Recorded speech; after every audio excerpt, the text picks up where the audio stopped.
guys, Merry Christmas. Let's see, what do I have to show you? I'm almost finished with Rowan's socks.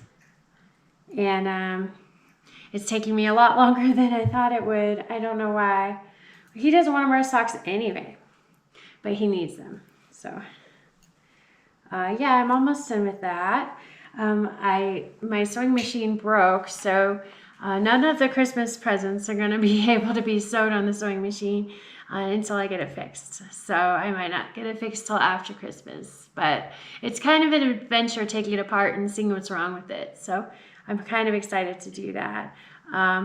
Rico just went to a market and he sold a few things. That was really cool. I wanted to show you this mallet that he made for the markets. I don't think he sold any of these, but these are really fun. And what else did I want to tell you?